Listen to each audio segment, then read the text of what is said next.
Bom dia, Paula. Agora são 9 horas e 35 minutos. Começamos dando uma olhadinha no céu de Salvador. Na capital baiana tem sol com muitas nuvens e chuva a qualquer hora. Os termômetros por lá ficam entre 24 e 30 graus. Aqui em São Paulo, uma feira apresenta novidades para a tecnologia do comércio. No Rio de Janeiro, o apoio às vítimas de deslizamentos de terra e ainda um acordo de convivência para a gestão da área onde fica o Cristo Redentor. O CN Notícias de hoje traz a participação de nossos correspondentes em diversos países. Nos Estados Unidos, a luta para salvar a vida de mães e de bebês ainda no ventre. Em Londres, a Vanessa Andrade mostra a luta para proteger mulheres da violência doméstica e ainda o impacto da guerra da Ucrânia. E aqui no Brasil, o trabalho de voluntários para oferecer apoio psicológico aos refugiados ucranianos. A gente volta em 2 minutos, eu espero por você. Antes, vamos ver como fica o tempo em Campo Grande. Por lá, tem sol com aumento de nuvens agora de manhã e pancadas de chuva a partir da tarde. A máxima chega aos 32 graus.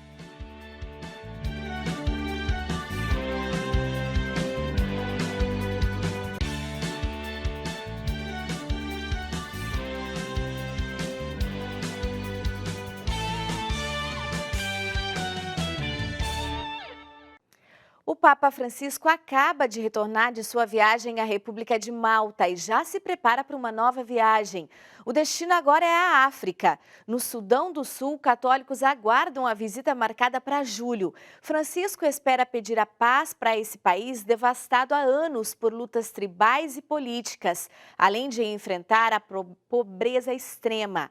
Aqui na Canção Nova, você já sabe, você fica sempre mais perto do Papa. Nos Estados Unidos, a Suprema Corte Americana avalia um projeto de lei para garantir o direito à vida e frear o aborto no estado do Arizona. Só em 2020 foram realizados mais de 13 mil abortos nesse estado. A Priscila Rodrigues tem as informações lá de Nova York. O projeto de lei é inspirado no Mississippi Gestacional Lei da Idade. A medida está sendo avaliada pela Suprema Corte em relação à sua constitucionalidade. Se entrar em vigor, o Arizona se juntará à Liga dos Estados mais seguros em relação à proteção à vida. O governador do estado do Arizona, Doug Ducey, sancionou o projeto de lei 1164 do Senado. Se aprovada, a nova lei entra em vigor até setembro. De acordo com o projeto, a interrupção da gravidez só pode ser permitida após 15 semanas se houver um sério risco de comprometimento substancial e irreversível de uma função corporal importante. A lei não permite aborto para gestações resultantes de estupro ou incesto. Médicos que praticarem ações contrárias a medidas podem ser suspensos, perder licença médica ou enfrentar acusações de crime.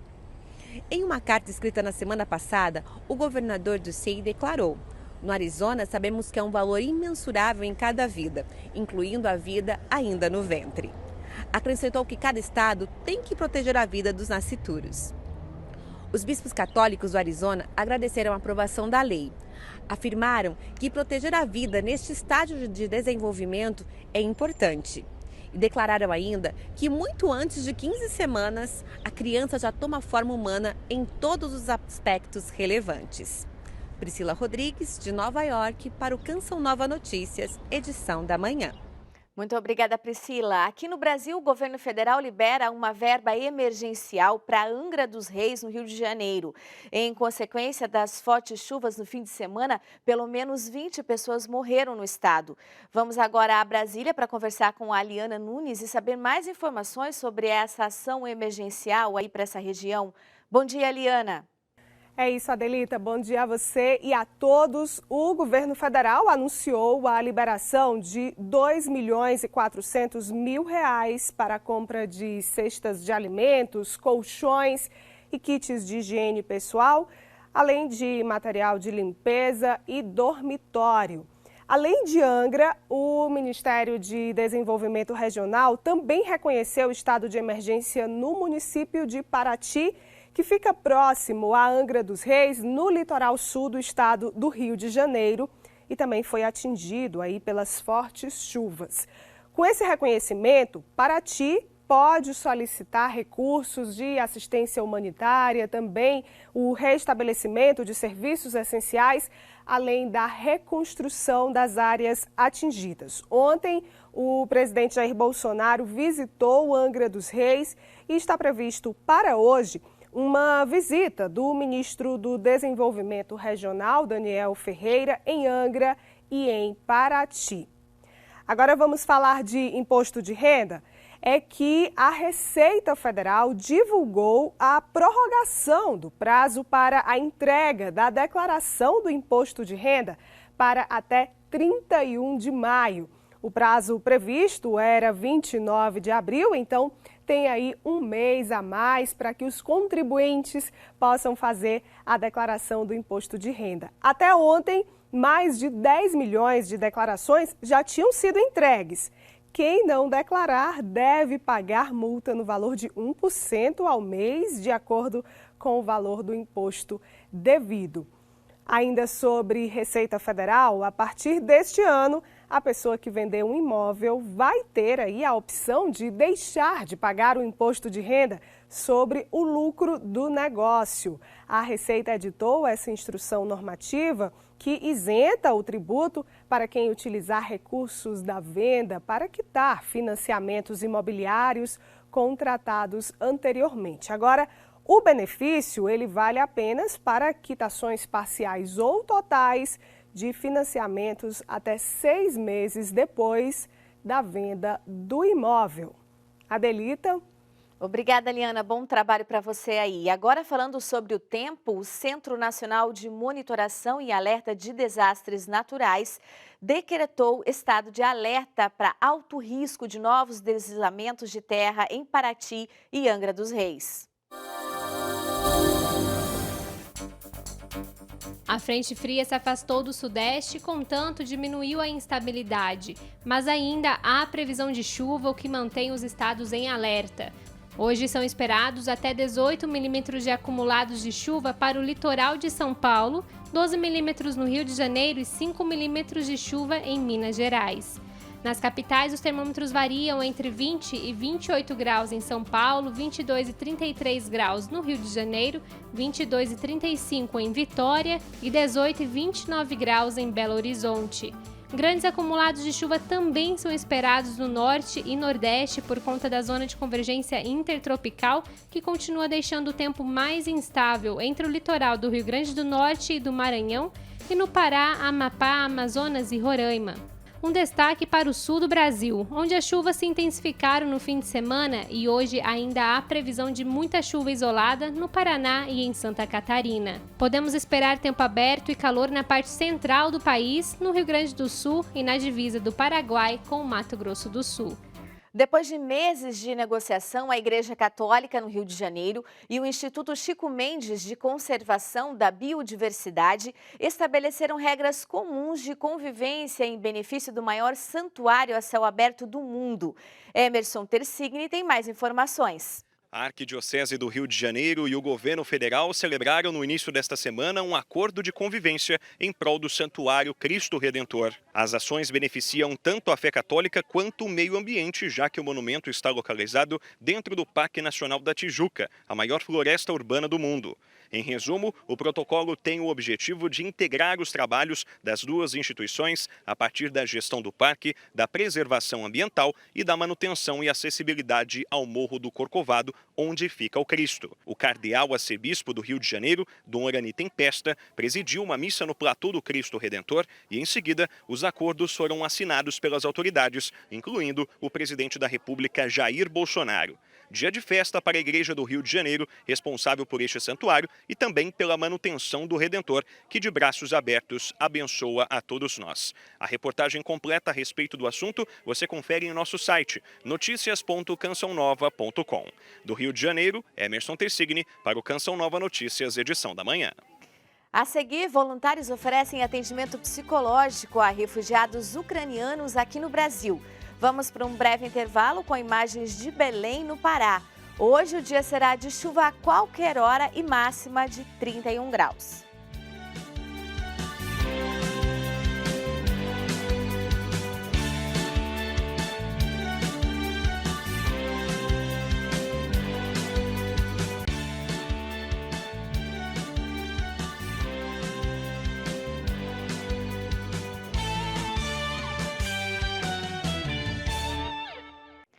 Estamos de volta e agora você confere as notícias internacionais.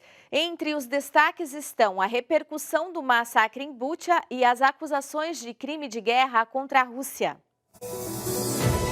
O The New York Times destaca: ONU se reunirá enquanto atrocidades aumentam na Ucrânia. Imagens aprofundam o isolamento da Rússia à medida em que crescem as acusações de crimes de guerra. O espanhol El País afirma: cadáveres foram empilhados em uma vala aberta diante de uma igreja em Bucha. Segundo autoridades ucranianas, alguns foram mortos a queima-roupa e com as mãos amarradas. Uma investigação está sendo feita para se saber o que aconteceu. O alemão Deutsche Welle destaca: Zelensky visita Bucha e fala em genocídio.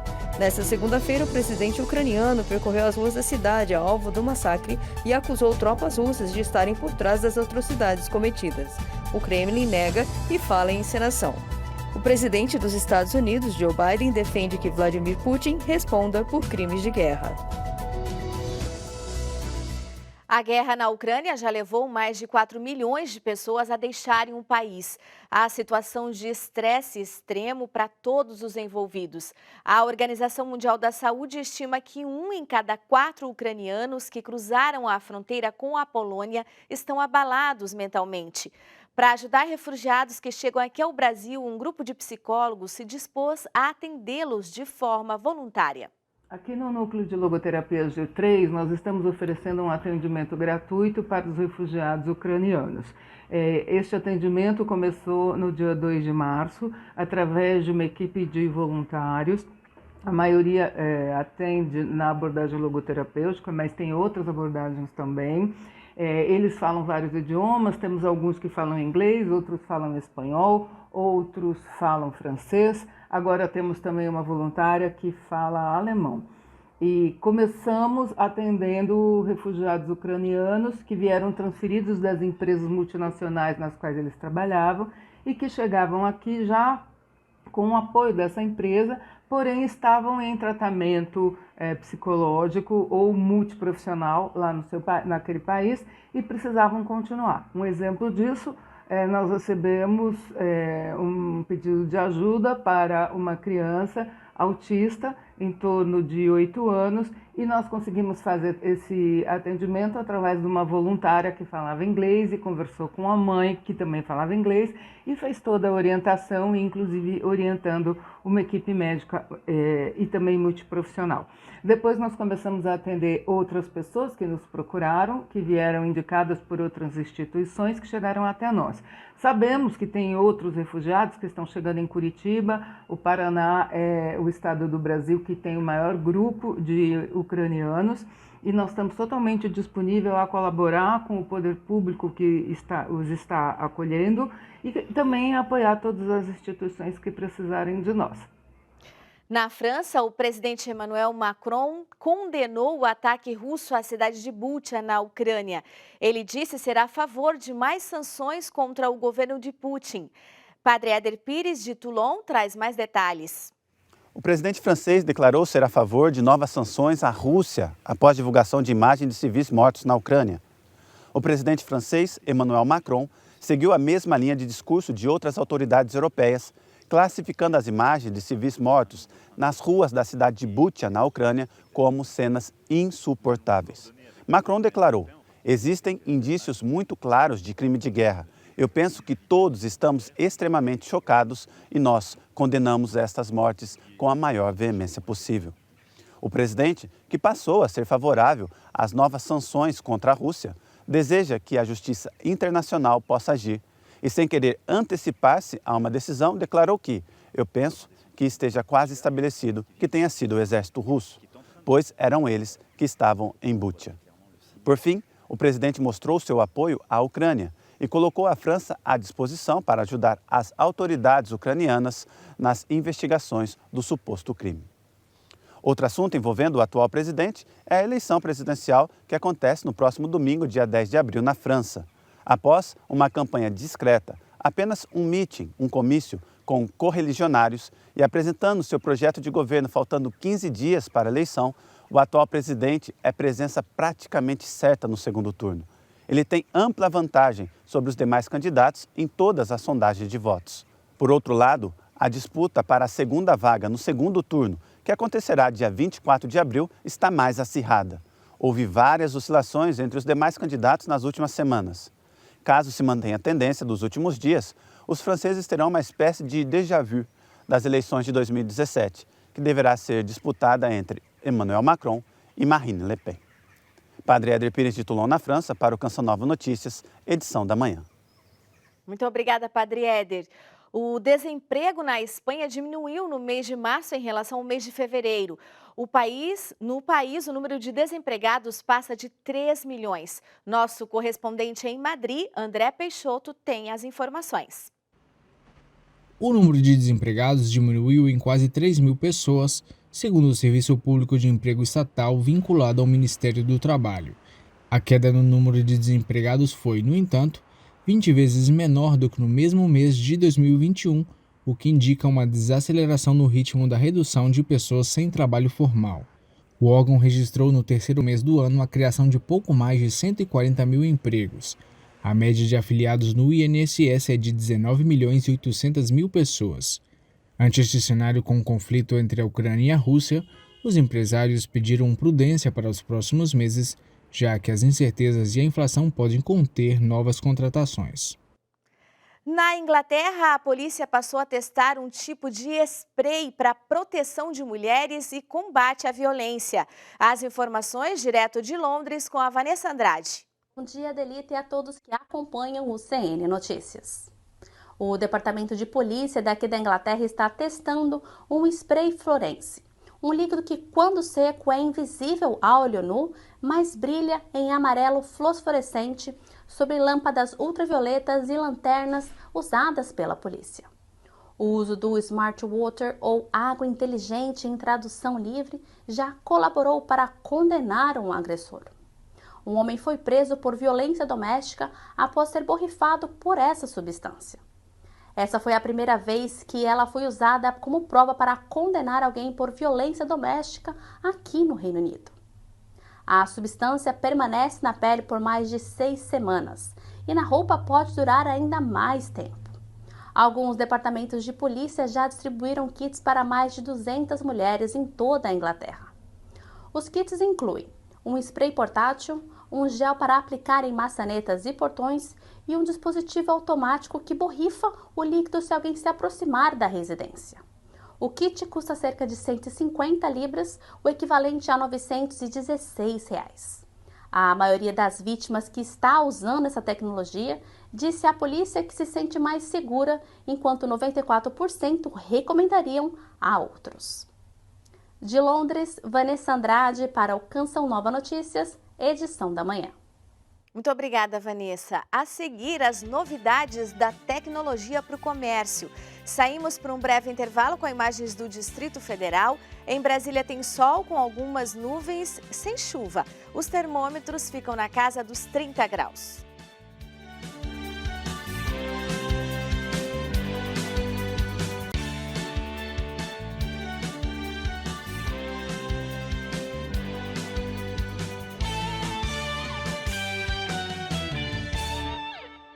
Aqui em São Paulo acontece de hoje até quinta-feira a exposição e congresso de automação comercial, que traz novidades de tecnologia para o comércio. A Aline Merce está lá na Expo Center Norte e conta mais sobre esse evento. Bom dia, Aline, muita novidade por aí?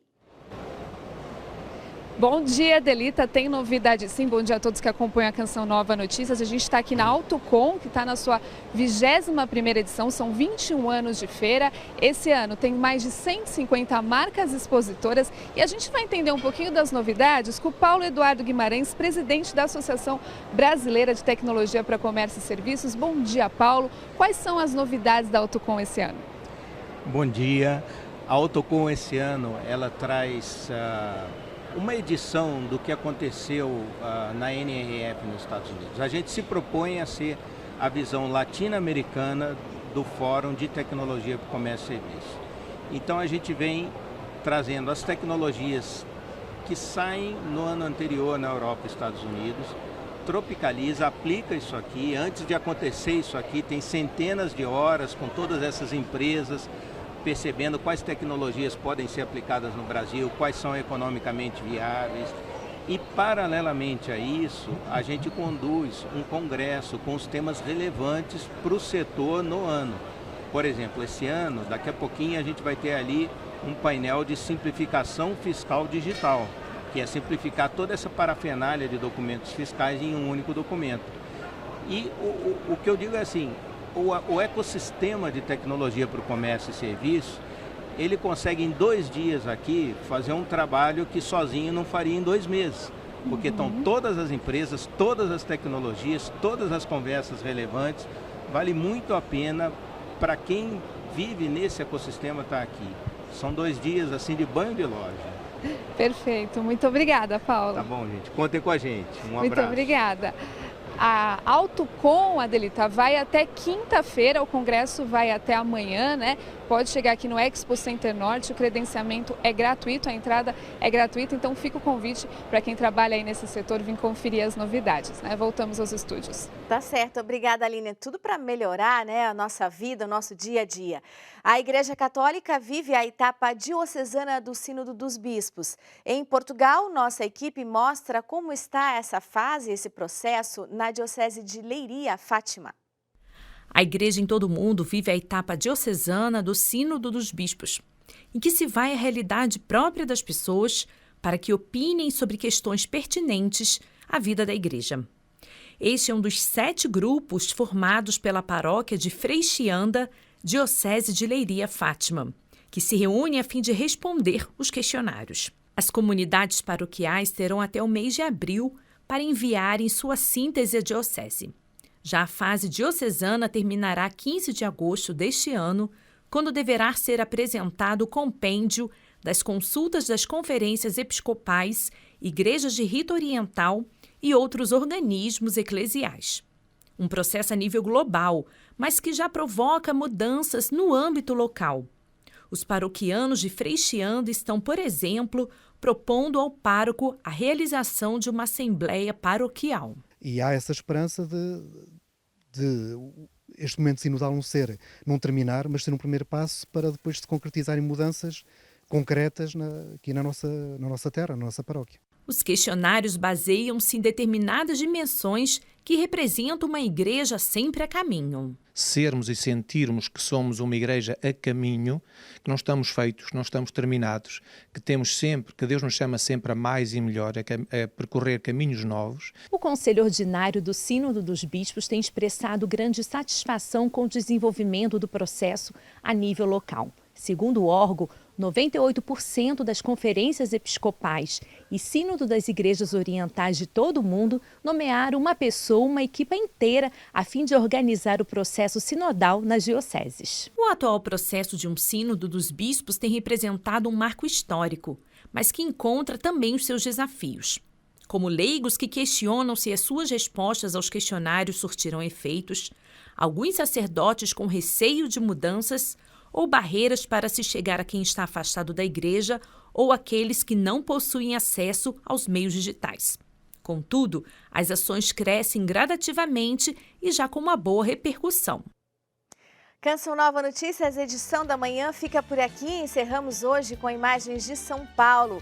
Um grande abraço, fique com Deus.